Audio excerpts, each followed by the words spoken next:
وينا وربحي حقيه شقة ماشي كان عضي شقة ماشي قبصانتي أنت اللي كتب بحديده كون يسقال بقوله اللود يعني يسقال بقوله دوري استون لود أو نقولنا باورته وين يصير ترى قامر كسي كان لقول فصلنا قاعد فار بيفور نقولنا مرة اللود كعادي الله حسابيه وحويان هو غير العادية وحنا وحكينا مصيبة دي ماشي كان عضي تعب حوق لا يا ماشي اللي قليه والبس الخسارة ولا أقول خسارة آدي نوع حروم هنا غير دمان تيم كي ماشي كشقيني معدد كلا قدوم وتي يعني رياشو دي شغالة عافات كي قيب قليه عيدا كي بوليسكا يو دمان هو شيء هالوضعنا دي كشقيني سوقا واهنا وقبتي دمان تود بآدي دورهم هنا غير نكستابا أبال كيسي حكير دونا حقي إلهي وحو شقيني دل كيسي دل كيسي مركا دمان تدو مهاتسيهين إن waxa kale oo aad iyo aad iyagu ma naqaya ganacsiga ka soo qayb gashay qalabkooda ka soo qayb galay nadiifinta suuqan iyagana aad baa u mahadsan yihiin shaqadiina nagamay dhamaanin muddo 9 maalmood shaqada aynu qabanay waxa inoo hadhay shaqo 10keed iyo 100keedba ka sii badan oo suuq oo dhan oo dusan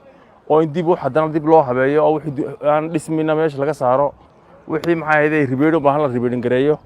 ayaa maxay ahayd inoo taala shaqadii waa imku meel bilownay oo bilow horeeyay laakiin culayskiisii aynu dhaxmarno oo caafimaad ahaan iyo maxay ahayd dariiq ahaan aynu dhaxmaro meenu banaynay laakiin shaqadii wali waa harsantay intii badnayd marka insha Allah idan waxaan rajeynayaa feeska labaad si ugu dhaqsaha badan dhowr ka soo socda ayaa la bilaabi doonaa waxaan inuu kalifayay dadkii meeshan deganaa meel deegaan ma haystaan sida awgeed baynu kalifaysay habeenii maalmo shaqeyno oo habeenii maalmo la soo jeedo waana amarka madaxweynuhu bixiyay sidoo sheegay madaxweynuhu وجودي ugu magacaabay kuna amray in habeenii maalmo shaqeeyaan sida ugu dhaqsaha badan hawsha loo soo afjaro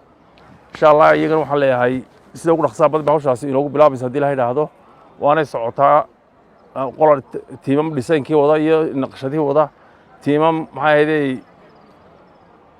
dumintiisii loo dumin lahaa kuwan kale hawsheedii diyaarinaya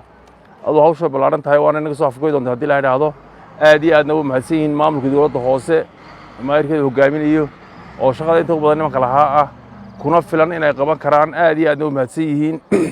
waana mahadnaqayaa insha Allah waxaan rajeynayaa wixii damar kullisan u qaybsano hawsheeda waan bilaabi doonaa waana qaybsan doonaa dhammaantiin mana mahadsantihiin aad iyo aad u mahadsantihiin